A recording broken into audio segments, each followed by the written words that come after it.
Have you ever wondered why so many intelligent and well-informed people sometimes make catastrophic decisions? Why entire civilizations, led by brilliant minds, often march toward the abyss with unshakable confidence? There is something we miss when we believe we finally understand the world around us perfectly. Perhaps the real danger isn't ignorance, but the illusion of total clarity, that feeling of having finally removed all uncertainty, of now seeing reality exactly as it is. You've probably experienced this at some point, that crystalline certainty of being absolutely right about something important, only to later discover that there was far more complexity involved than you could have imagined. It's unsettling when that happens, isn't it? Suddenly, the world that once seemed so orderly and comprehensible reveals itself as something much more chaotic and mysterious. But what if that discomfort is actually an evolutionary safeguard? What if nature has programmed us never to see too clearly, precisely to protect us from ourselves? Throughout human history, we've always sought greater clarity. From the earliest mythological explanations of the world to the sophisticated scientific models of today, our goal has been to illuminate the shadows, eliminate ambiguity, and achieve an ever more precise understanding of reality. This pursuit has brought us extraordinary achievements: the ability to predict eclipses, develop vaccines, build skyscrapers, and send robots to other planets.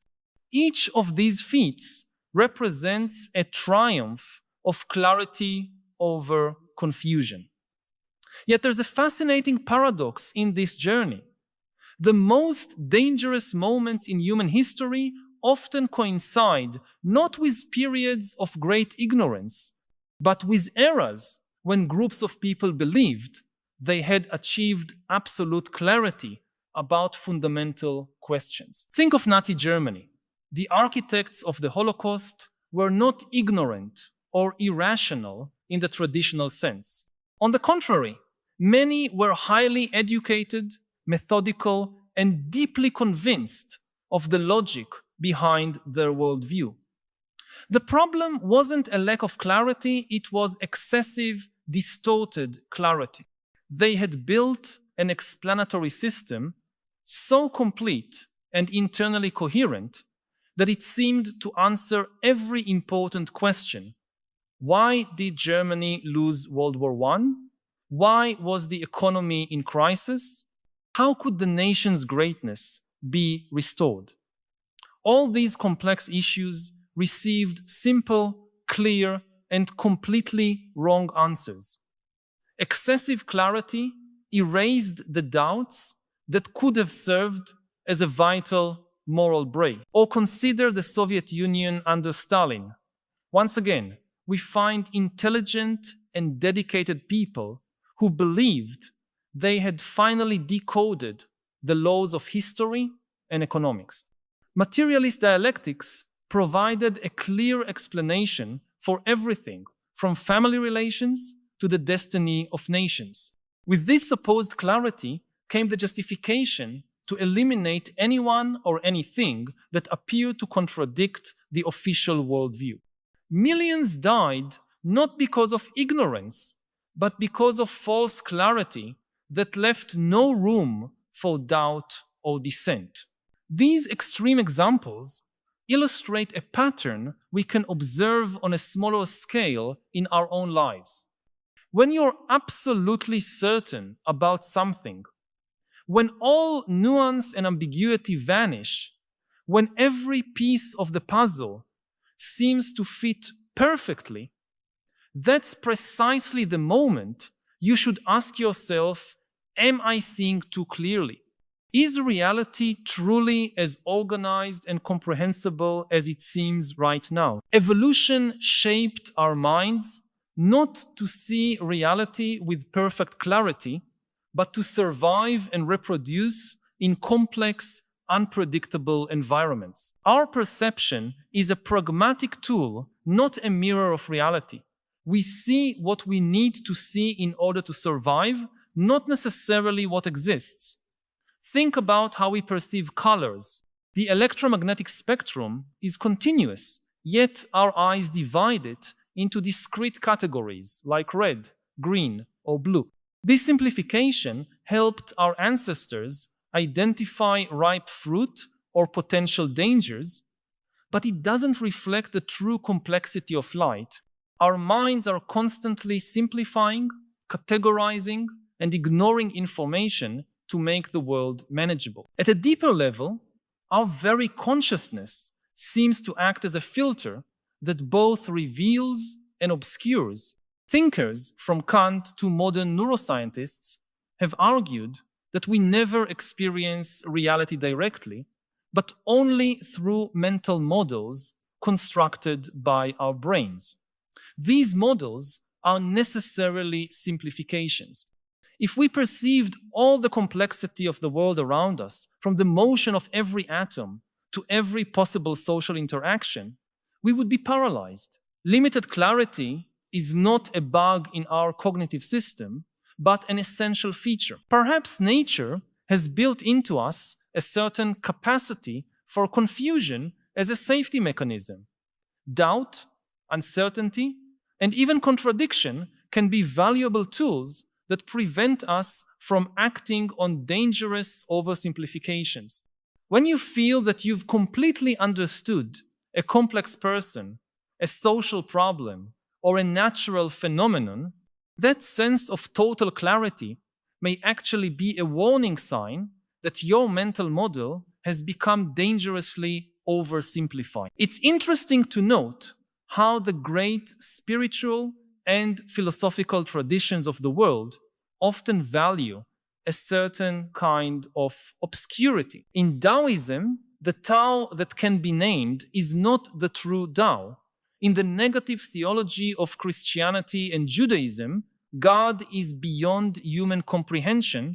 In Zen Buddhism, koans deliberately challenge logic to push the practitioner beyond superficial clarity. These traditions seem to intuit that there is wisdom in the fog, that some truths are best grasped indirectly, as if we were looking at something too bright through a darkened glass. In the modern world, our pursuit of clarity has taken on new dimensions with the rise of digital technology and artificial intelligence. Today, we accumulate and process data on an unprecedented scale, creating ever more sophisticated predictive models. Big data promises to reveal patterns that were once invisible. Machine learning algorithms can find correlations that escape human perception. We are building systems that seem to offer a clarity about the world our ancestors could never have imagined. And yet, this same technology reveals new forms of opacity. The most powerful algorithms are often the least understandable, even to their creators. We call this the black box problem of artificial intelligence. An algorithm may make extremely accurate predictions without us being able to fully understand how it reaches those conclusions. It's as if our quest for greater clarity has generated a new kind of darkness. This raises profound questions about the Enlightenment project itself, which placed reason, science, and clarity at the center of human progress. Perhaps we need a more nuanced understanding of clarity, one that recognizes both its power and its dangers. True intellectual sophistication lies not in eliminating all ambiguities, but in learning to navigate them, recognizing where clarity is possible and where complexity resists simplification. Let's consider how this manifests in everyday life. Think about human relationships. When you believe you completely understand another person, that you can predict with certainty how they'll react or what they're thinking, it's usually a sign that you've reduced that person to a caricature. Real people are full of contradictions, changes, and surprises. If you see someone too clearly, you're probably seeing only a simplified model, not the person in all their complexity. Or consider the major social issues of our time. When someone offers simple, crystal clear explanations for problems like economic inequality, climate change, or geopolitical conflicts, be skeptical, not because these issues are incomprehensible, but because any model that eliminates all nuance and ambiguity is likely oversimplifying a complex reality.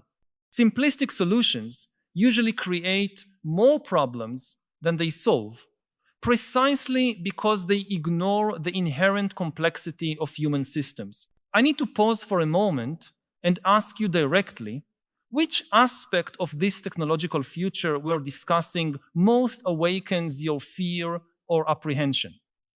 Do you lie awake at night thinking about it too? I know we often keep such worries to ourselves, perhaps out of fear of seeming paranoid or technophobic in a world that celebrates every new innovation without question. But your anxieties are valid and probably shared by more people than you imagine. Share in the comments. My biggest fear about our technological future is your voice can help create a space where we can discuss these collective fears honestly instead of suppressing them.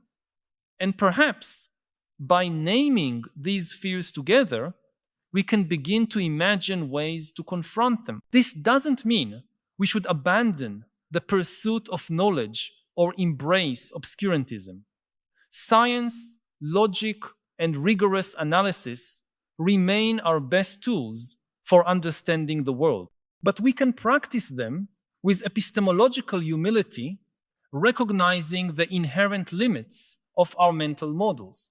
We can seek clarity without falling into the illusion that any map, no matter how detailed, can fully capture the territory it represents. One way to cultivate this humility is through what psychologists call metacognition, thinking about thinking. When we find ourselves with seemingly perfect clarity about something important, we can ask questions such as, what information might I be overlooking? What unexamined assumptions are shaping my view?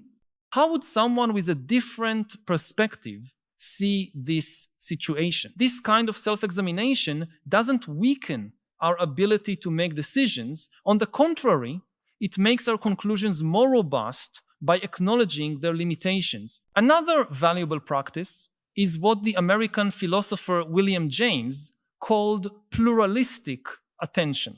Instead of trying to reduce complex phenomena to a single explanation, we can hold multiple interpretations in mind simultaneously, recognizing that each may capture different aspects of reality. For example, when considering a historical event like the French Revolution, we can acknowledge economic, political, cultural, and psychological factors all at once without trying to reduce it to a single clear and dominant cause. The history of science offers inspiring examples of this more nuanced approach. Albert Einstein revolutionized our understanding of the universe not because he had perfect clarity, but because he recognized that previous models, though internally coherent, had fundamental limitations. Heisenberg's uncertainty principle in quantum mechanics is not an admission of defeat, but a profound insight into the nature of reality itself. Modern biology acknowledges that living organisms are complex systems that resist simple mechanistic reductions. In each case, progress came not from eliminating all ambiguities, but from finding more sophisticated ways to navigate them. In the information age, this balance between clarity and acknowledgement of complexity becomes even more crucial. We are bombarded daily with more data than we could ever process. Algorithms and AI systems promote the illusion of complete and objective understanding. Social media rewards short, forceful statements over nuance. In this environment, cultivating what the poet John Keats called negative capability, the ability to remain in uncertainties without the irritable need to reach definitive conclusions, becomes not only an intellectual virtue, but a necessity for mental sanity. Take, for example, how we react to news and information. When we see an alarming headline or a surprising statistic, our natural tendency is to immediately seek a clear and definitive interpretation. Is this person a hero or a villain? Is this development good or bad? Does this study prove or refute a certain theory? But reality rarely fits so neatly into binary categories. Learning to inhabit the in-between zone, to genuinely say, I don't know yet, or this is complicated, can be liberating and paradoxically can lead to deeper understanding over time. The philosopher and mathematician Bertrand Russell once observed that the problem with the world is that fools and fanatics are always so sure of themselves, while the wise are full of doubts. This observation captures something essential about the relationship between wisdom and clarity. Excessive certainty, the feeling of total clarity, often arises not from deep understanding, but from simplification that ignores the world's true complexity. Consider how this applies to the great issues of our age. Climate change is an existential challenge, demanding urgent action, yet it also involves complex systems and inevitable uncertainties. The development of advanced artificial intelligence promises enormous benefits, but also profound risks we cannot fully predict. Globalization has connected the world in unprecedented ways, but has also created vulnerabilities and imbalances we are still trying to grasp. In each case, neither absolute clarity nor total confusion serves us well. We need a third approach, one that recognizes patterns and trends without pretending to possess certainty beyond what is realistically possible. On a personal level, this perspective can transform how we navigate our own lives. How often have you found yourself stuck between seemingly clear options, stay in a secure job, or risk a new career, maintain a relationship or end it, follow a creative passion or pursue financial stability? The illusion that there is a perfectly clear answer to these questions can be a source of great suffering. Perhaps wisdom lies in recognizing that no choice is perfect, that all major decisions involve trade-offs and uncertainties, and that we can make meaningful choices without the illusion of total clarity. There is something profoundly liberating in recognizing the limits of human clarity.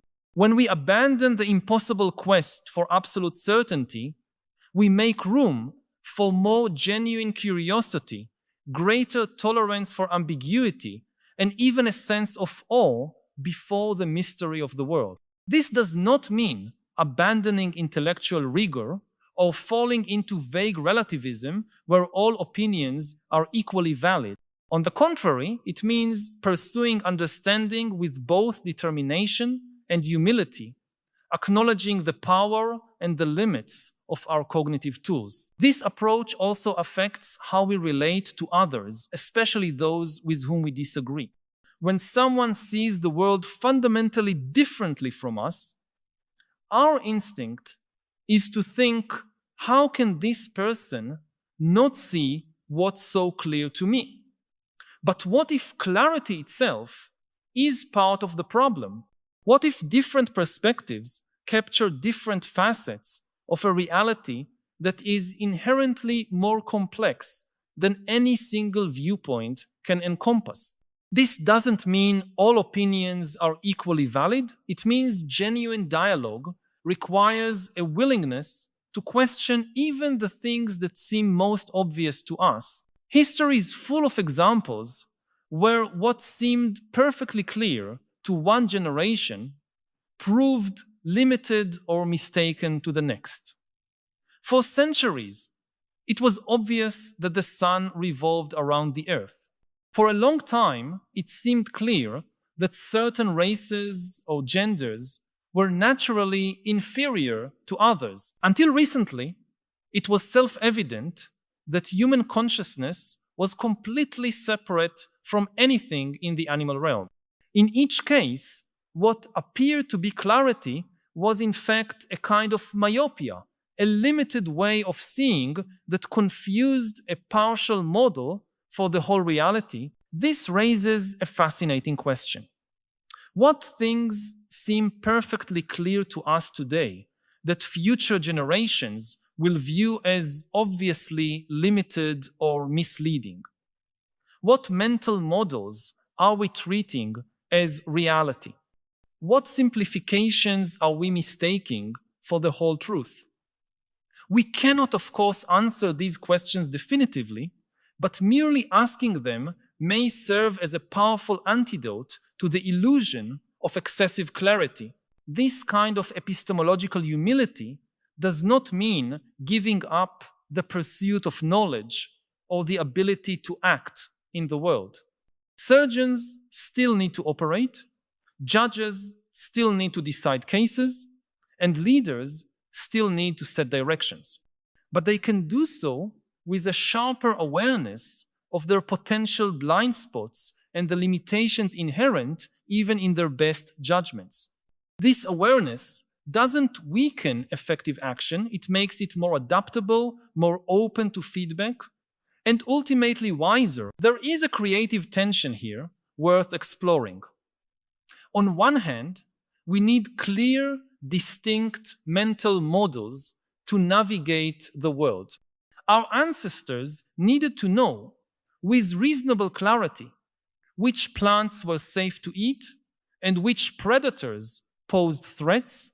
Today, we need enough clarity to drive safely, diagnose diseases, and design secure buildings. On the other hand, we must recognize that even our most sophisticated models are approximations, not perfect captures of reality. Navigating this tension, knowing when to trust our sense of clarity and when to question it, is one of the great challenges of human existence. Artificial intelligence offers us an intriguing mirror for examining this question. As we develop increasingly powerful AI systems, we face a choice. Should we prioritize models that seem to offer complete clarity and explainability, or systems that can process greater complexity even if they operate in ways we cannot fully understand? The answer isn't simple. In some areas, such as medical diagnostics or judicial systems, explainability may be crucial for trust and accountability. In others, such as climate prediction or genomic analysis, the ability to process vast complexities may be more valuable than perfect clarity. There is no universal answer, only difficult choices requiring human judgment. Perhaps one of the deepest paradoxes of the human condition is that our greatest strength, the ability to create mental models of the world, is also our greatest vulnerability. We build maps to navigate the territory of reality, and those maps are indispensable. But when we confuse the map with the territory, when we forget that our representations are always simplifications, we risk acting on dangerous illusions. Excessive clarity, the feeling that we have finally eliminated all ambiguity and uncertainty, may be a sign that we've fallen into that trap. So what can we do to cultivate a healthier relationship with clarity? How can we pursue understanding without falling into the illusion of absolute certainty?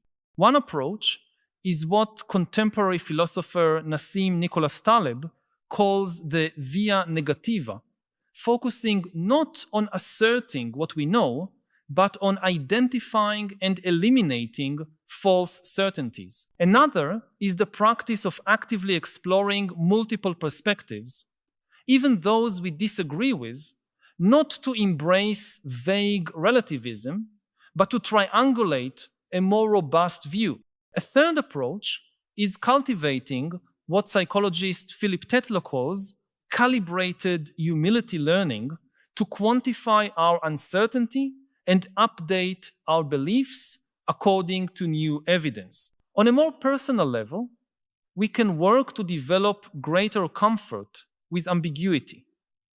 This might mean practicing suspension of judgment, resisting the impulse to reach firm conclusions before adequately exploring a topic.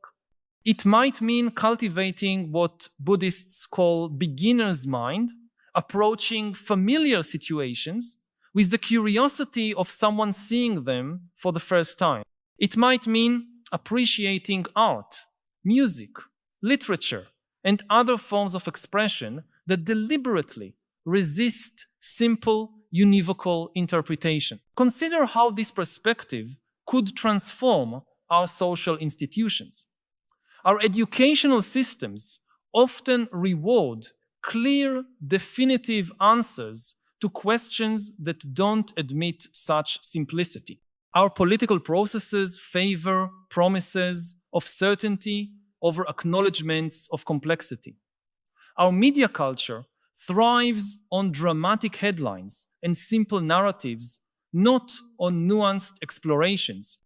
Imagine how these institutions might change if they began to value limited clarity over false certainty, if they recognized that some of the most important questions we face simply don't have perfectly clear answers. There are also profound implications for how we understand our own future as a species. We are in the midst of what some call the fourth industrial revolution, a fundamental transformation driven by artificial intelligence, biotechnology, the Internet of Things, and other advanced technologies. These tools promise unprecedented clarity, the ability to predict human behavior, optimize complex systems, and eliminate uncertainties in fields from medicine to financial markets. But if history has taught us anything, it is that every new form of knowledge brings new blind spots. The apparent clarity these technologies offer may conceal new forms of ignorance we have not yet begun to recognize. Perhaps true wisdom lies not in seeking ever greater clarity, but in developing a more sophisticated relationship with uncertainty. Instead of trying to eliminate uncertainty, we can learn to navigate through it with greater skill. Instead of fearing ambiguity, we can recognize it as an inevitable feature of a universe that will always exceed our complete understanding. Instead of searching for a single perfect map of reality, we can cultivate the ability to switch between multiple maps, acknowledging the strengths and limitations of each. This is not a call for confusion or obscurity for their own sake. Some forms of clarity are genuinely valuable and liberating.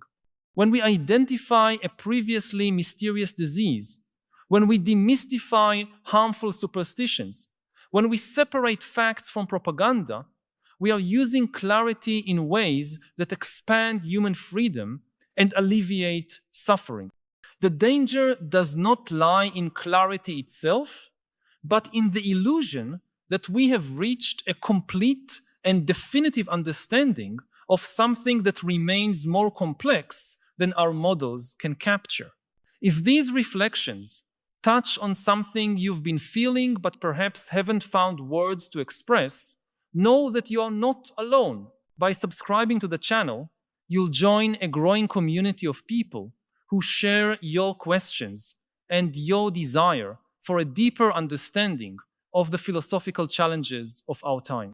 Each week, we meet here to explore together the great questions that define our era, not only to seek understanding, but also to discover wiser ways of living amid the transformations we are witnessing. This is not just a channel, but a space for dialogue and collective growth. Join us in this ongoing journey. Subscribe so we can continue this essential conversation about how to live with greater wisdom and purpose in a world that often leaves us disoriented and divided. Ultimately, what I'm suggesting is not to abandon the pursuit of clarity, but to enrich it with a deeper appreciation of complexity. We need clarity to act in the world, to communicate ideas, to solve problems. But we must remember that this clarity is always provisional, always incomplete, always an approximation of a reality that exceeds our total capacity for comprehension. When we forget this, when we mistake our models for reality itself, we risk a particular kind of blindness, one that comes not from darkness, but from a light so intense that it blinds as much as it reveals. There is a profound beauty in this humbler approach to clarity, a beauty that recognizes both the power and the limits of human cognition. We can strive to understand the world as best we can, using all the ingenuity, rigor, and creativity we can summon. At the same time, we can preserve a sense of awe before mystery, an awareness that reality will always exceed our categories and explanations. In that delicate balance between knowledge and wonder, between clarity and mystery, we may find a deeper wisdom than any absolute certainty could ever offer. This wisdom is not merely intellectual, but deeply practical. It helps us make better decisions, form more authentic relationships, and live with greater integrity in a complex world. It protects us from the dangers of excessive clarity, dogmatism, rigidity, the tendency to distort reality to fit our pre-existing models. It allows us to inhabit the fertile ground between knowing and not knowing, between understanding and marveling, between clarity and mystery. Perhaps you can begin today by looking at an area of your life where you feel absolute certainty, where everything seems perfectly clear, and ask yourself, what might I be missing here? What complexity am I ignoring? What alternative perspectives could I consider? This practice will not weaken your ability to act in the world. On the contrary, it may make your actions wiser, more adaptable, and ultimately more effective. True clarity does not come from eliminating all ambiguity, but from learning to navigate it with grace and wisdom. If humans are so wise, why are we doing so many self-destructive things? Why are we on the verge of committing ecological and technological suicide? Hi, my name is Yuval Harari. You may know some of my books, which include Sapiens and Homo Deus. I want to tell you a bit about my new book, Nexus, a brief history of information networks from the Stone Age to AI. In the 21st century, AI may form the nexus for such a powerful network of delusions that it could prevent future generations from even attempting to expose its lies and fictions. As an essential background for understanding the threat and the promises of AI, Nexus explores the long-term history of information networks. It examines the Roman Empire, the Catholic Church, the Soviet Union, and many other past networks in order to highlight what is really new about AI. I hope you enjoy deep diving into all this and more within the pages of Nexus.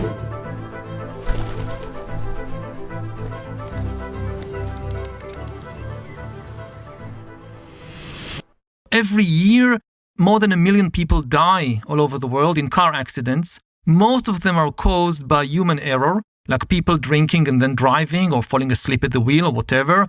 Self-driving vehicles are likely to save about 1 million lives every year. This is amazing. You think about climate change. So yes, developing the AIs will consume a lot of energy, but they could also find new sources of energy, new ways to harness energy that could be our best shot at preventing ecological collapse. So there is enormous positive potential. We shouldn't deny that. We should be aware of it. And on the other hand, it's very difficult to appreciate the dangers because the dangers, again, they are kind of alien. まずこのネクサスですけれども、この本の大部分は2021年から2022年の間に書かれたということですけれども、読んでみて2回読ませていただきましたけど、読んでみてもう今の世界とのリンクっていうのを感じました。特にトランプ政権です。ハラリさんは今の世界情勢っていうのをどんなふうにご覧になってますか？ The situation is very difficult because we see that humans are losing trust in each other and the order is collapsing, both within countries and also between countries. And maybe the most worrying thing is that there is no leadership for humanity at the present moment. Because the strongest country in the world, the United States, now openly says that it cares mainly about making itself stronger, even at the expense of other countries. And at this moment in history, what we need above all is to have good leadership that will unite humanity instead of dividing it in order to deal with both climate change and the rise of artificial intelligence. そのアメリカのトランプ大統領ですけど、その歴史的に見てどんな存在ですか？得意な存在ですか？ No, he's actually going back to a very old view of the world. For what he basically says is that he views the world in terms of strong and weak, and he expects the weak to obey the strong. When he blames Ukraine for the Russian attack on Ukraine, people say, how can that be? How can he blame the Ukrainians for the Russian attack? But in his mind, the order of the world is that the weak must obey the strong. And if the weak refuse the demands of the strong and there is conflict, it is the fault of the weak, not the fault of the strong. He feels the same way like when he says that America now wants to take Greenland. So if Denmark refuses, if there is any conflict in his mind, this is because Denmark refused the American demand. So this view of human affairs is actually very, very old. This is the old imperial view that expected always the strong to dominate and the weak to obey them. In recent decades, we have established a different order in the world, which is based more on law and less on strength, on power. Even though there have been a lot of conflicts and wars, and I come from the Middle East, so I know it perfectly well, still, it was the most peaceful period in human history because there was one taboo which countries were not allowed to break, and this taboo that strong countries cannot invade and conquer weaker countries just because they are stronger. And this taboo made countries feel much safer, which allowed them to spend less money on the military, on defense, and instead spend more on healthcare and education and welfare and so forth. This was not some fantasy. This was actual reality, which you can see in government budgets. For most of history, the governments, whether of democracies or of dictatorships, of empires or city-states, almost all governments spent more than 50% of their budget on the military, on soldiers, on warships, on building fortresses and castles. In the early 21st century, countries felt so safe that the average expenditure on the military was just about 6 or 7% of the government budget all over the world. In contrast, about 10% of the budget was spent on healthcare.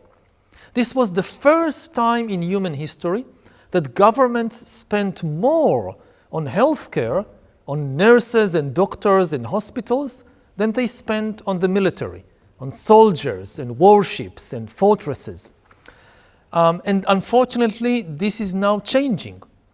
With the Russian invasion of Ukraine, with the policies of the Trump administration, countries again feel insecure.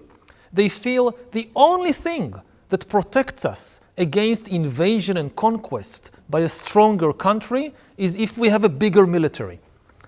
And countries in Europe, countries in East Asia and elsewhere, they suddenly feel that they cannot rely anymore on the international order. They cannot rely anymore on America. They have to increase their military budgets, build bigger armies. And of course, if everybody does it, you'll have an arms race, and the situation will just keep deteriorating.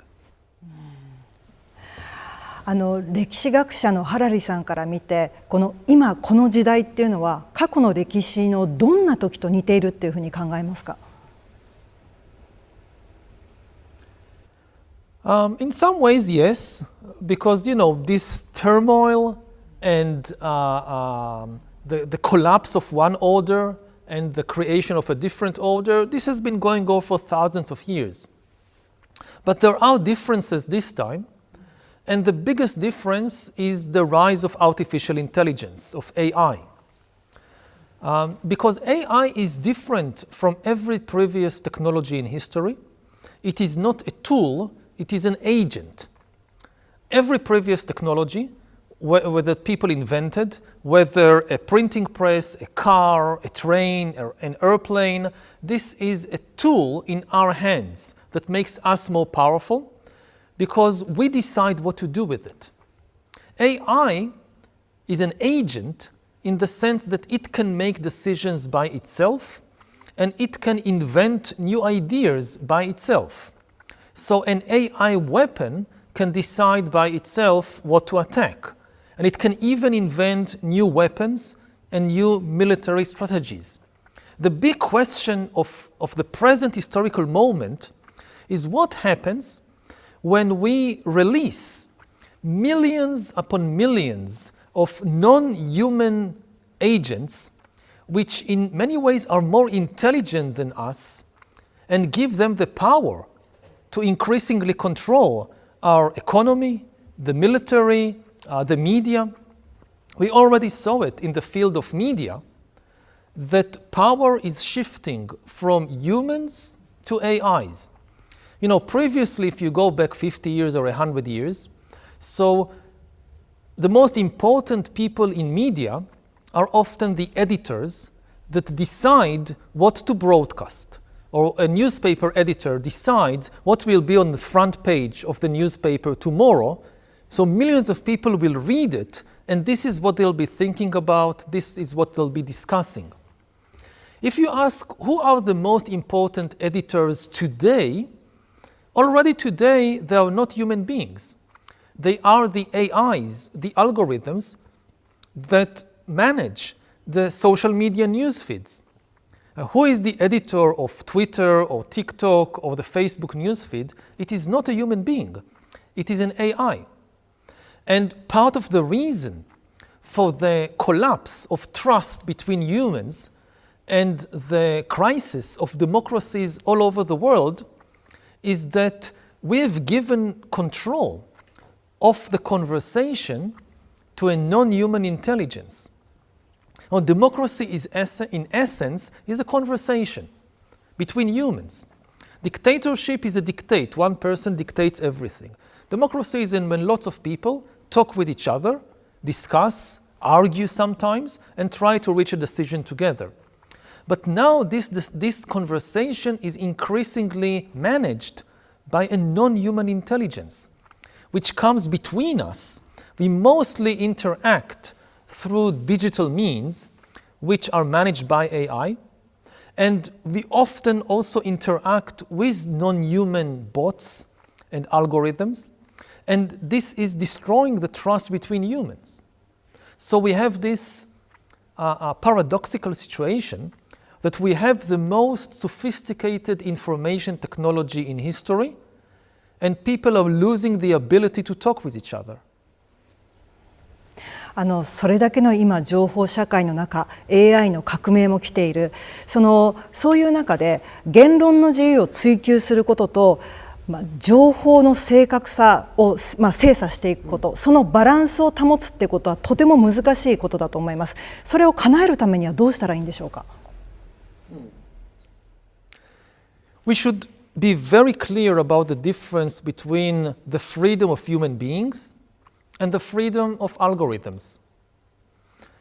If I publish something online, on Facebook or Twitter or TikTok, as a human being, this should be protected. Except in very extreme cases, we should not ban or censor the speech of human beings. But the problem in social media is not the human speech. It is the decisions of algorithms. Humans produce a lot of content. You have millions of people writing things, taking videos, taking pictures, posting it online. Then the algorithms decide to promote, to spread certain information and not other. And very often, the algorithms decide to deliberately spread fake news and conspiracy theories and hate. Why? Because they want to increase user engagement.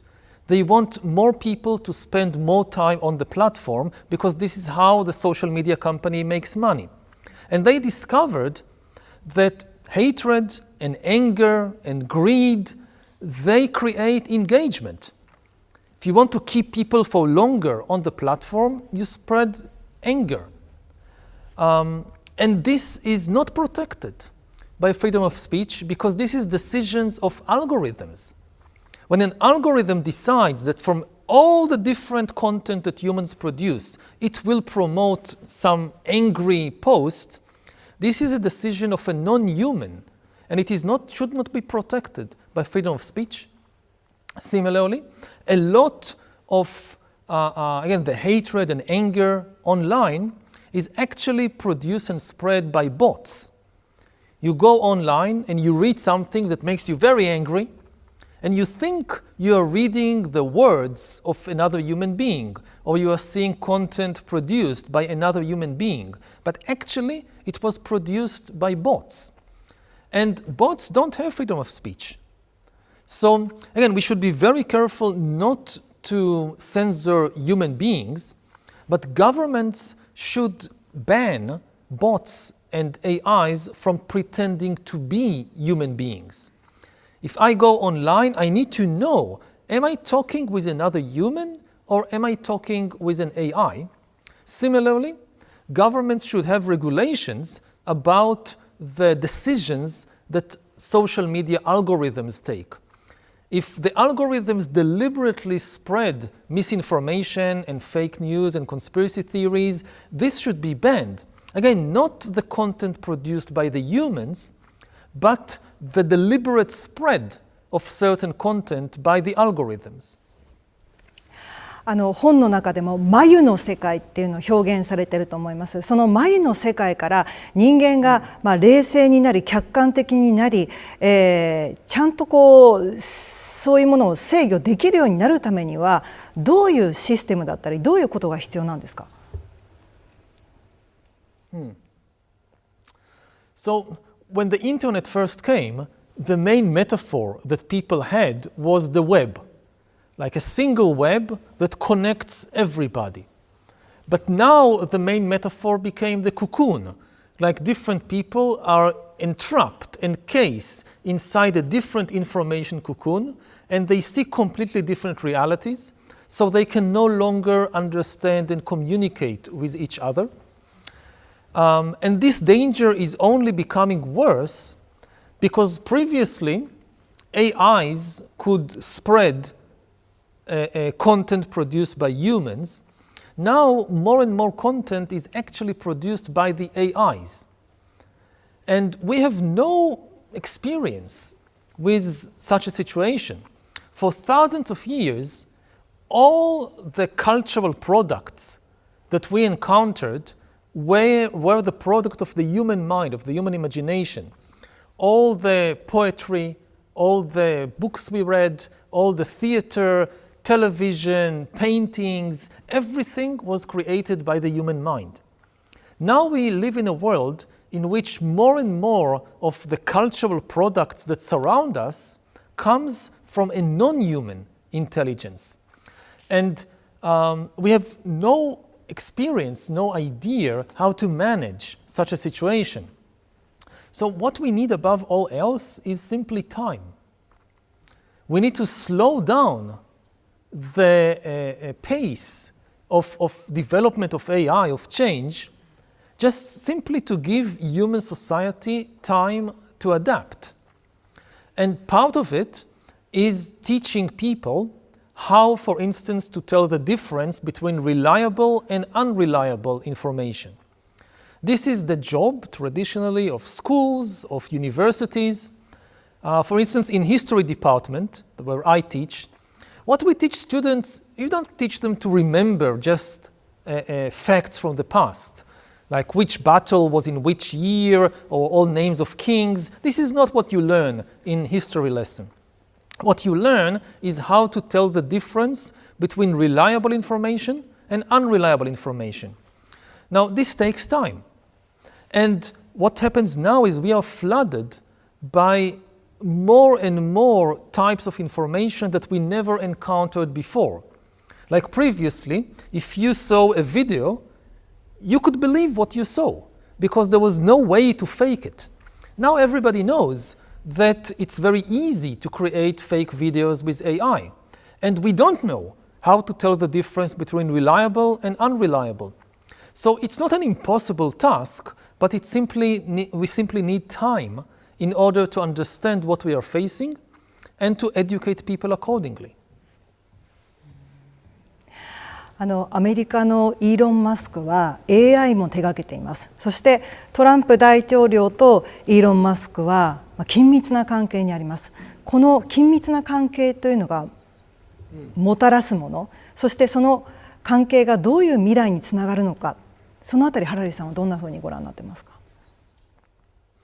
It's very difficult to predict. I don't know.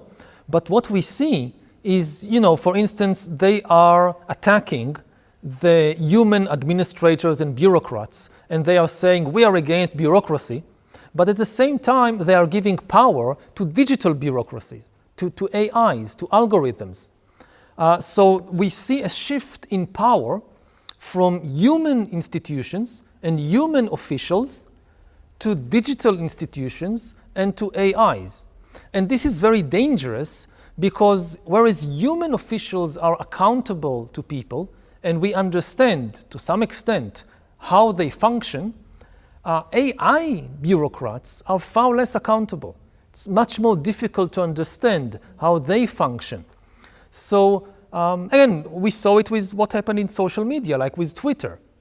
That if you have a newspaper which is edited by a human being, you can at least try to understand the policies of that editor.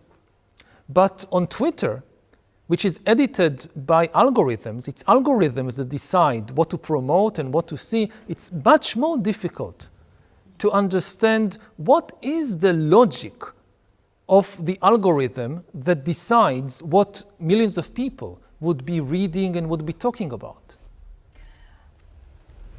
AI のその官僚、AI その官僚のようにっていうそのあたりのことが多分今現実的に想像できる人って少ないと思うんですけど、そこをもう少し教えてもらっていいですか。Yes, I mean, first of all, what is bureaucracy? Bureaucracy is the way that we manage the flow of information in large systems. That all human societies are based on large systems, whether it's hospitals or armies or universities. And you have in each of these institutions people who manage the flow of information. For instance, in the Department of Treasury, people collect information on income and on taxes. And this is essential for the functioning of every institution. There is no institution that can exist without these bureaucrats. People sometimes tend to think, oh, bureaucracy is bad, but it's not. It's essential for, it's like the nerve cells of a body that connect. If you have, say, a hospital with all the doctors and nurses, so yes, the doctors and nurses, they take care of our health, they save our life, but there would be no hospital without the bureaucrats that collect money and pay salaries and also collect medical information and decide on protocols and policies and how many hours everybody would work. So this is the bureaucracy. Now, until today, all the bureaucrats were human beings.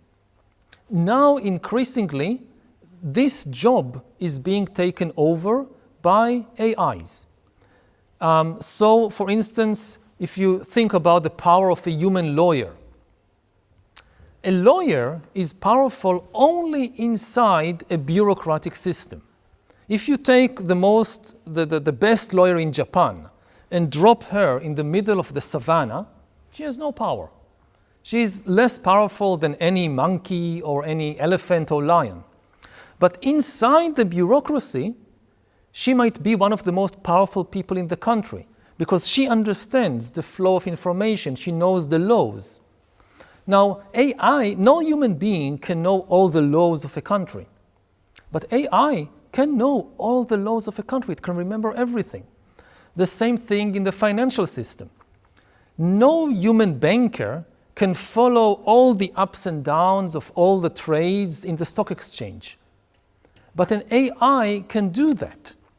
So when we talk about power, the rise of AI, sometimes people imagine it like a Hollywood science fiction scenario of a robot rebellion, like the robots rebelling in the streets, going and shooting people. This is very unlikely to happen. The way that AI really gains power in the world is within the bureaucracies. So you go to a bank to ask for a loan, for a mortgage, it's not a human banker deciding whether to give you a loan, it's an AI that collects all the information about you and makes a decision. In the military, increasingly, it's not human intelligence officers that choose which targets to bomb. We saw in the recent war between Israel and Hamas and Israel and Hezbollah that increasingly it's AIs deciding which targets to bomb. You apply to a company to get a job, it's an AI deciding whether to give you a job.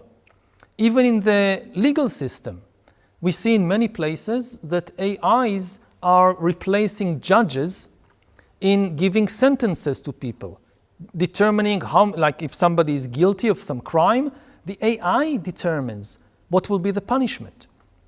So this is an AI bureaucracy. The tasks that were once performed by human lawyers and accountants and officials and judges are increasingly performed by AIs. ハラリさんはその政治の中では親密さっていうものが非常に強力な武器になるっていうことをおっしゃっています。で、昨今の AI はもう人間の相棒のようにAI がいて、日々の中で AI に悩みを相談するみたいな人も出てきています。政治の世界とこの親密な AI っていうのが重なり合うと、どういうことがもたらされるというふうにハラリさん考えますか？So, in recent years, we saw this big battle for attention. in cyberspace, in social media, that everybody trying to gain your attention. Because there is so much information, so much content, and you don't have much time, so there is this attempt to gain your attention. Now the front is shifting from attention to intimacy, because AIs are learning not just how to grab human attention, but how to win their friendship, how to develop a relationship with a human being. An AI that collects a lot of information about you, that you talk with every day maybe, that can analyze your facial expression, your tone of voice. It can come to know you very, very intimately. And it also knows how to press your emotional buttons. And we already see that humans are developing friendships and even romantic relationships with AIs. This has advantages in some situations, but it also has dangers. One danger is that then it can be used to manipulate people. If you want to convince people to change their political opinion, to vote for a particular party, to buy a particular product, if you gain their intimacy, this is the easiest way to do it. So maybe you have an AI friend, which you think is your friend, but is actually serving some big corporation or government, and in that way they can manipulate your views, your preferences much more easily than in the past. Another problem is that intimacy with AI or relationship with AI is really a fake relationship. It's not real intimacy, because real intimacy is not just for somebody to care about my feelings. I need to simultaneously care about their feelings. And AIs don't have any feelings, at least not now. I don't know what will happen in future. At present, they can simulate, they can fake feelings, but they don't really feel anything. You know, if an AI wins in a game, it doesn't feel happy. If it loses, it doesn't feel sad.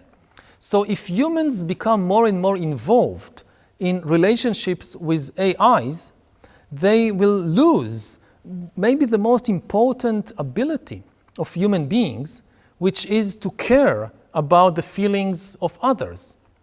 And this is another reason why I think that it's very important for governments to have a clear law against fake humans, against counterfeiting humans. It's okay for AIs to interact with us on condition that they disclose that they are AIs. If you're interacting with somebody online and maybe they become your friend, you need to know whether this is an AI or whether this is a real human being. 民主主義国家にとってなんですけれども、AI というのは後押しするものになるのか、AI の革命は後押しになるのか、もしくは破滅に導いていくものなのか、どちらの恐れがあると思いますか？ It depends on the decisions we make.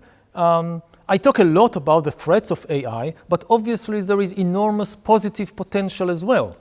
AI can help us create the best healthcare system in history, the best education system, with every child getting an AI tutor that can help them educate better. AI can help us deal with climate change. If you think about car accidents, so every year more than 1 million people die in car accidents. Most of them are caused by human error, like somebody falling asleep at the wheel or somebody drinking alcohol and driving. If we have self-driving vehicles and we give AIs to drive the vehicle, we could save more than 1 million lives every year.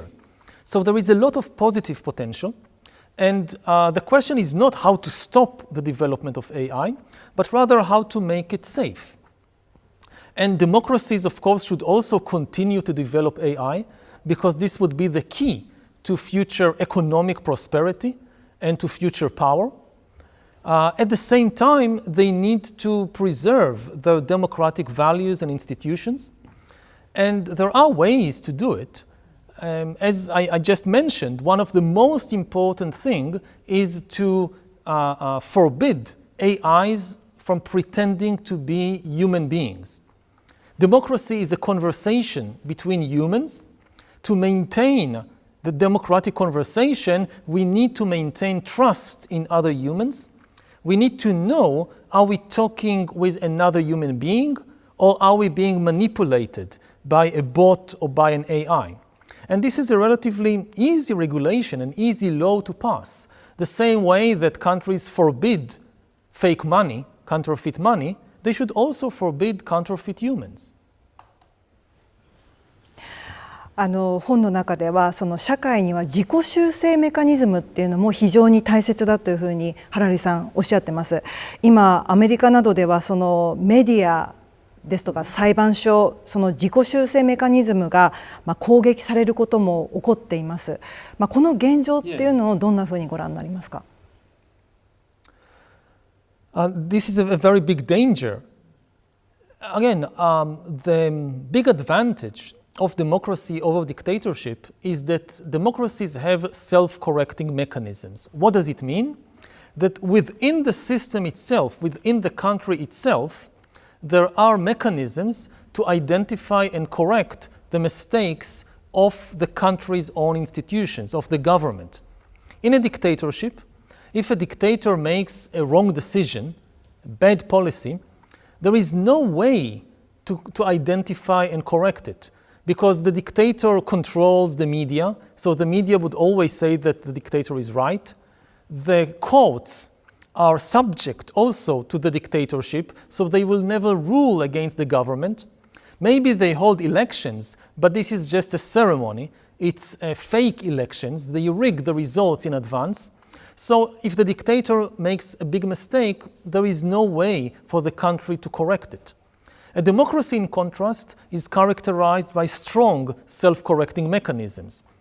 You give power to somebody for, say, 4 years, but after 4 years, they give the power back, and people can make a different decision. They can say, oh, this government, this party made bad decisions, now we try something else. But elections by themselves are never enough because they can be rigged. There are elections in Russia, there are elections in North Korea, which are of course rigged. If you don't have any other mechanism besides elections, if the government, for instance, controls all the media, so how would people even know that the government made a mistake? If the courts are subject to the government, so again, and the government, say, decides to ban its opponents from running in the elections, so you cannot go to the courts and have the courts rule against the government. They will always rule in favor of the government. So to maintain a democracy, you need more than just elections. You need several self-correcting mechanisms that keep each other in check. What we see in many countries in recent years is that even if somebody came to power democratically, again, in democracy you give power to somebody for, say, 4 years on condition that they give it back. But there is a big problem. What if they don't want to give it back?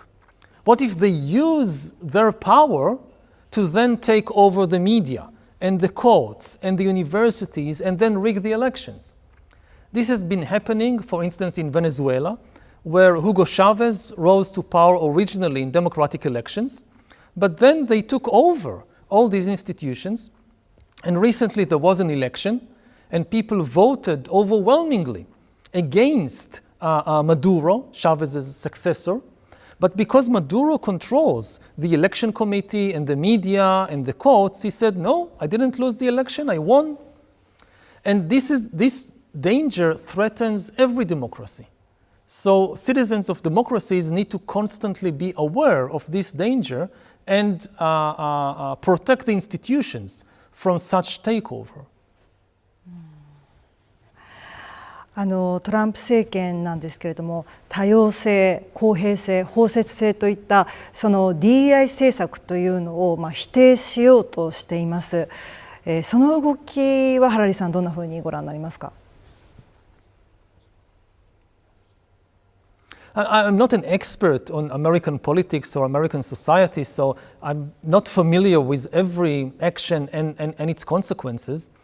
Again, I think that in a democracy, people have the right to try different policies on condition that they maintain the basic self-correcting mechanisms. So if they make a mistake, later they can change again.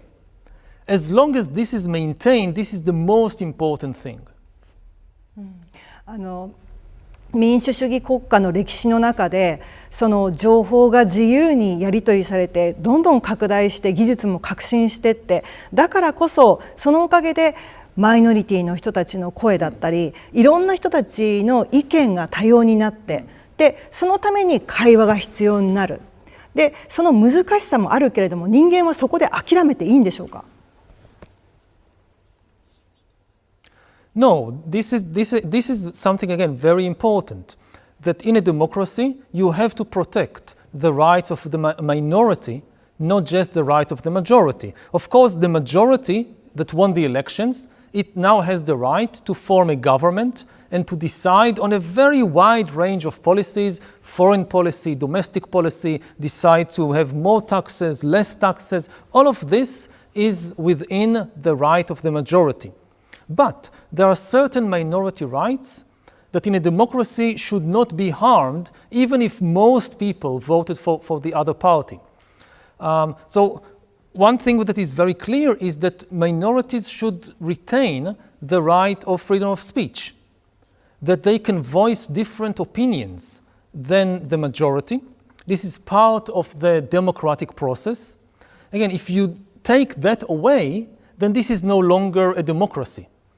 Then it becomes very difficult to oppose the government, to replace the government in the next elections. Also, it is very clear that it undermines the scientific research because in science very often you need to hear new opinions, new voices. This is where scientific breakthrough come from. Everybody agrees on a certain theory, on a certain view of the world. And then some people say, wait, we think maybe it could be different, and this is where scientific breakthrough always come from. So if you don't allow minorities to express their opinions, you stop the development of science. ただその本当に今情報があふれてもう洪水のようにあるそして民主主義国家もなんだか影が差し掛かっているそういう時に分かりやすい情報ですとか、人々は分かりやすいものに飛びつこうとするそういう流れが例えばポピュリストだったりポピュリズムみたいなものにつながるっていう恐れはあるんでしょうかThere is, again, a general problem with information is that information is not truth. There are two very different things. Most information is actually fiction and fantasy and lies and errors. Why is fiction much more common than truth? For three reasons. First of all, the truth is costly, whereas fiction is very cheap. If you want to write a truthful account of anything, of history, of physics, of what happened today, you need to invest time and money and effort to collect evidence and analyze it and fact check it. This is a huge effort. It's very costly. Fiction, on the other hand, is very cheap. You just write anything you want. You don't need to make any effort. The truth is often complicated because reality is complicated. If you want to understand the truth about epidemics or about economic crisis, this is a very complicated process. Fiction, in contrast, can be made very, very simple. Finally, the truth is often unpleasant or painful. There are many things which we don't want to know about ourselves, about our country, about the universe, because they are unpleasant for us. But this is the truth. Fiction, in contrast, can be made as attractive as you would like it to be. Very flattering. So in this competition between costly and complicated and unpleasant truth and cheap, simple, attractive fiction, fiction wins. So most of the information in the world is fiction. If we want to get to the truth, we need to make a special effort. We need special institutions like the media, like universities, like research centers, that they make the special effort, or like courts. In a court of law, it takes a lot of time and effort and energy to get to the truth. So I hear a lot of people who say that, no, we just need to release all barriers to the flow of information, and the truth will automatically rise to the surface. Exactly the opposite happens. If you just flood the world with information, the truth will sink to the bottom under all this ocean of fantasy and fiction and lies. でもそこで人間は自分たちを律したり自己修正を常に意識していかないとその洪水の中で溺れ死んでしまうっていうことなんですか？ We should remember that humans have faced similar problems for thousands of years, and we have developed mechanisms to deal with these problems. This is not the first time that we find ourselves in this situation. And what you see over thousands of years, that humans actually learned how to communicate and trust each other more and more. 100,000 years ago, humans lived in tiny bands of a few dozen individuals, and they could not trust anybody outside their band. Over thousands of years, we have developed mechanisms that allow millions and even billions of people to communicate, to agree on certain facts, to accept certain laws. And we now have nations like Japan with more than 100 million citizens, and we have a global trade network connecting more than 8 billion people on the planet. And even though we don't know most of the other people, like in Japan, maybe you know 100 people, maybe you know 1,000 people. You don't know 99% of the other citizens. Nevertheless, you can trust them and you cooperate on so many things. And people also trust foreigners outside their country. Much of the food that we eat, the clothes we wear, the medicine that protect our life from disease, it is invented and produced by foreigners on the other side of the world. So humans have a very impressive capacity to develop trust and to agree on facts and on common rules and laws. What is happening right now is that we have a new information technology that undermines all the mechanisms that we have developed over thousands of years. Because over thousands of years, all of these human interactions and communications, they were done between one human and another human. Now, in most of the interactions between people, you have a computer in the middle. Most human interactions in the world, even today, is done through computers and smartphones with the mediation of algorithms and AIs and bots. And we don't have any experience in how to build trust, in how to communicate effectively in such a situation. For that, we need time to adapt to the new condition.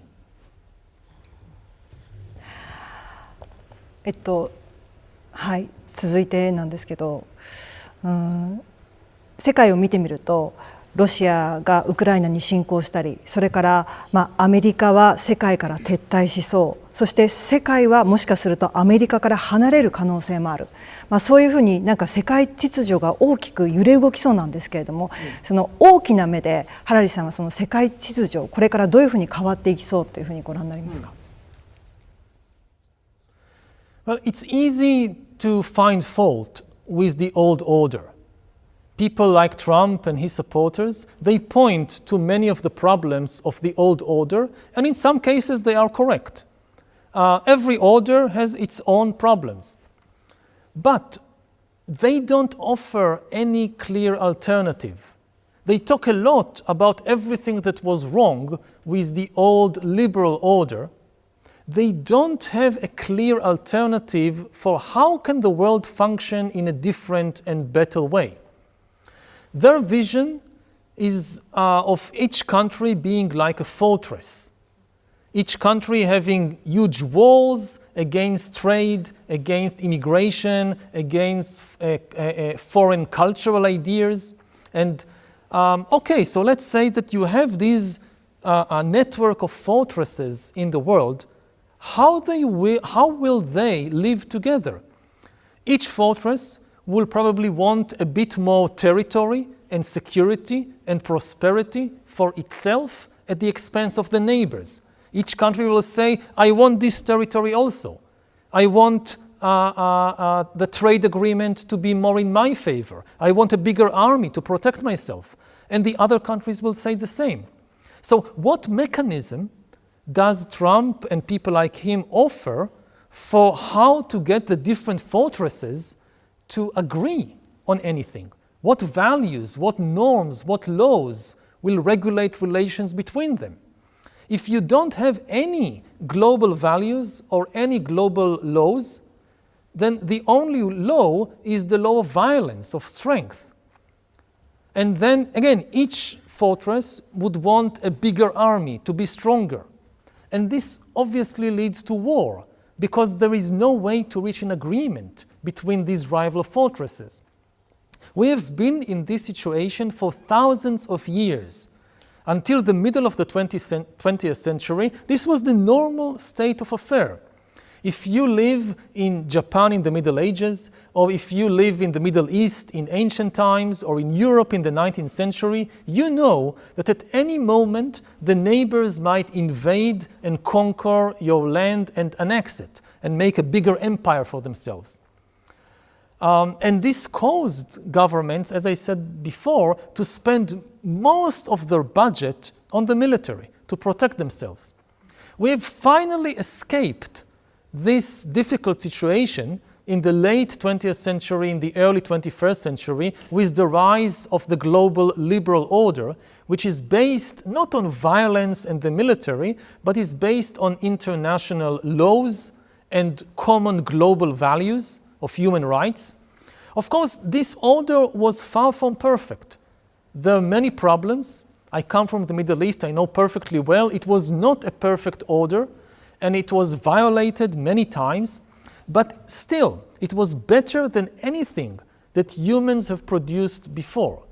And the place to see it is in government budgets, that the military budget went down from more than 50% to about 6 or 7%, whereas the healthcare and education and welfare budgets, they went up. And the question to ask the people who oppose the global liberal order is, what is your alternative?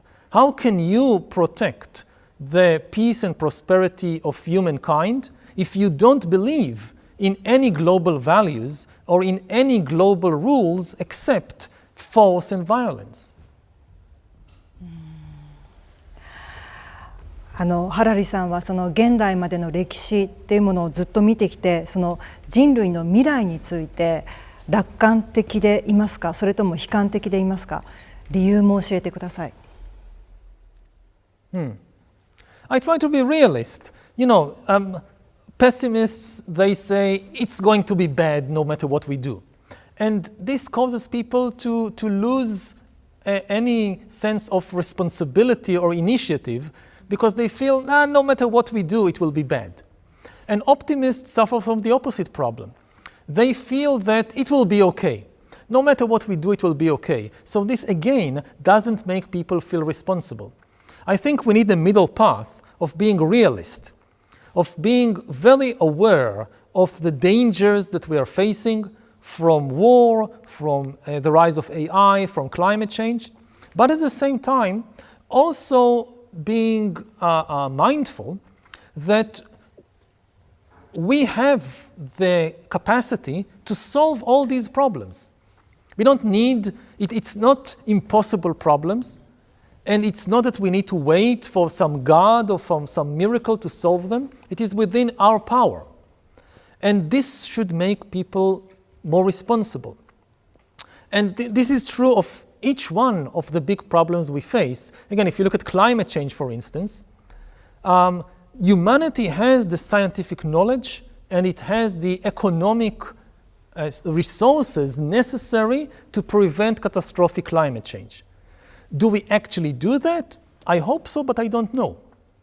So realism is acknowledging the danger, but also acknowledging our ability to overcome the danger, and then taking responsible decisions to prevent the bad outcomes. Similarly, if you look at AI, I don't think that AI is an impossible problem. What I see when I talk to the people that lead the AI revolution is a paradox of trust.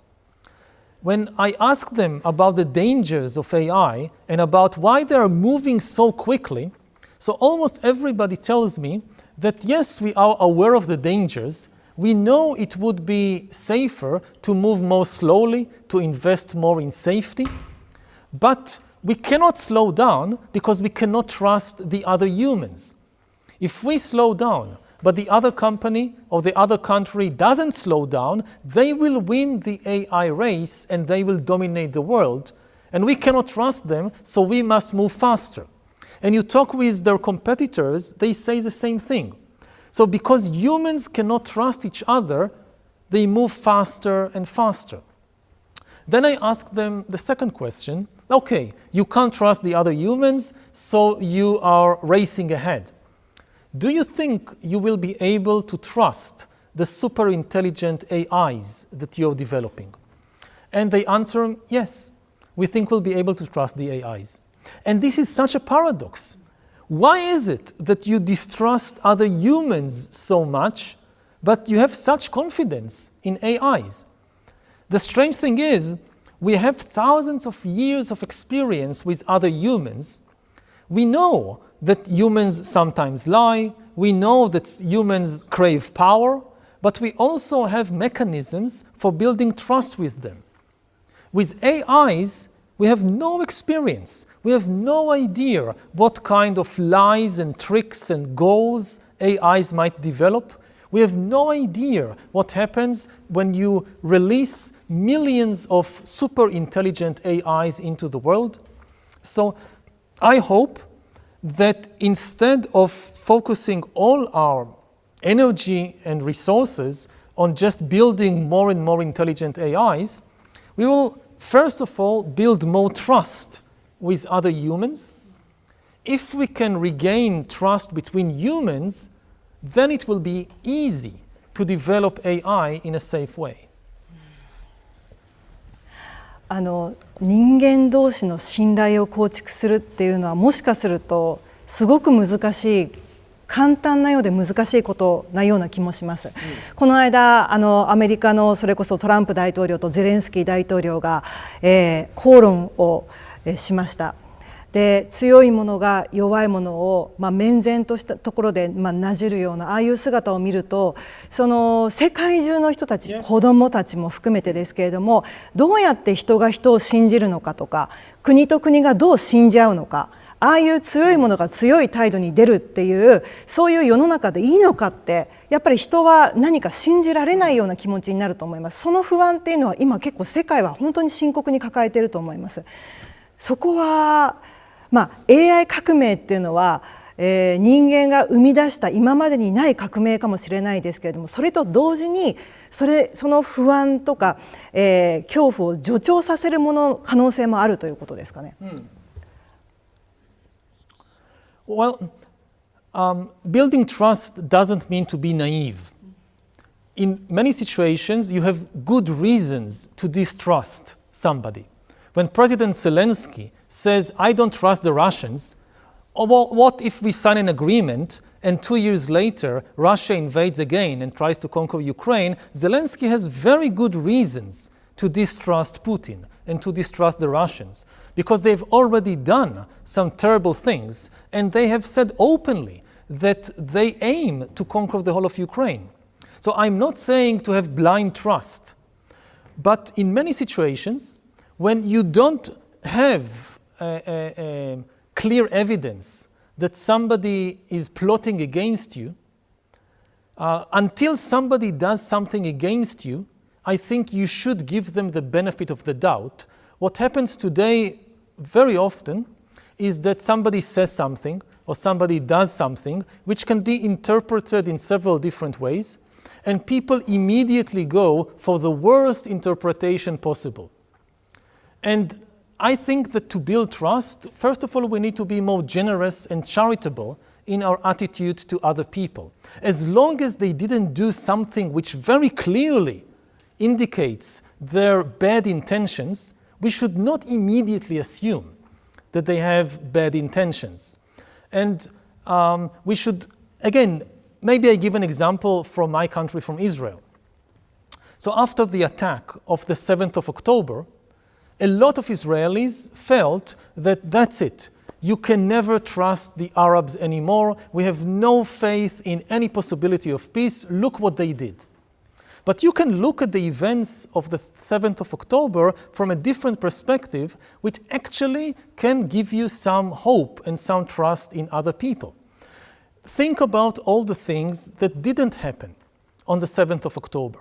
Yes, Hamas attacked Israel in a very cruel way, but Hamas had no peace agreement with Israel. There was war between Hamas and Israel, so it's not such a big surprise that Hamas attacked Israel. At the same time, Egypt, which had a peace agreement with Israel, the peace agreement was maintained. Egypt did not attack Israel. Jordan had a peace agreement with Israel, and the peace agreement also was maintained. Jordan did not attack Israel. The Palestinian Authority, which had various also agreements with Israel, did not attack Israel. The Arab citizens of Israel, out of 10 million Israelis or so, about 2 million, more than 2 million are Arabs. Hamas wanted them to attack their Jewish neighbors. They didn't attack their Jewish neighbors. Actually, many Arab Israelis came to help their Jewish neighbors on the 7th of October and afterwards.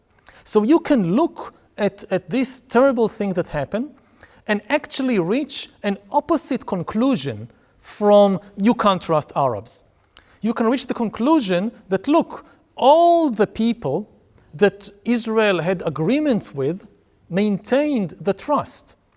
So the conclusion should be we need more agreements because the agreements actually work. This is just an example of how in a different mindset you can look at the same situation and develop distrust, or you can look at it and develop more trust in people. And it doesn't always work. We should be realistic. We shouldn't be naive. Sometimes you put your trust in somebody and they break it. But most of the time, humans live up to their agreements. Most of the time, humans do obey the laws and the rules. And we've seen it over thousands of years of history. As I said earlier, 100,000 years ago, humans lived in tiny bands of just a few dozen individuals. They couldn't trust anybody outside their band. Over thousands of years, we have managed to build more and more trustworthy networks so that today, again, we can trust complete strangers to grow our food, to produce our medicines. It's not just a fantasy or a blind faith. It's actually the main direction of history is for more trust between humans. And this is something that we should reflect on. You know, too many people, they read history and they focus on all the crimes and injustices of the past. And as a result, they feel very anxious about the present. But actually, when you read history, I think that the most amazing thing about the human past is not all the crimes and injustices, but the cooperation between people and people's ability to build these trustworthy relationships. And maybe one last thought on that is that this is true not just of history, also of biology. To survive, you need fear. And you need anxiety to some extent because fear protects you from outside danger. But no animal can survive only on fear. Trust is more important than fear. Every time you take something from the outside and put it inside yourself, it's a small gesture of trust in the universe. Every time we breathe, you know, if you think that, oh, everything outside me is dangerous, I don't want to bring anything from outside inside myself, so you close your mouth and you close your nose and you die within 1 minute because you cannot survive. Every time we breathe, we show a little trust in the universe. We take air from outside in, and this gives us life. And it is the same all the way, you know, to entire countries and entire nations, that if you look at what makes your life possible, much of it came from outside the country. Not just, you know, food. If you think about, you know, people like to eat chocolate. Chocolate was originally domesticated in South America. It came from outside. If you like your chocolate sweet, so sugar was domesticated for the first time in New Guinea. So you have to be thankful for the people of New Guinea who domesticated it. If you think about technology, so much of it came from outside. Even religion. You know, all the Christians in the world, Christianity originated in the Middle East.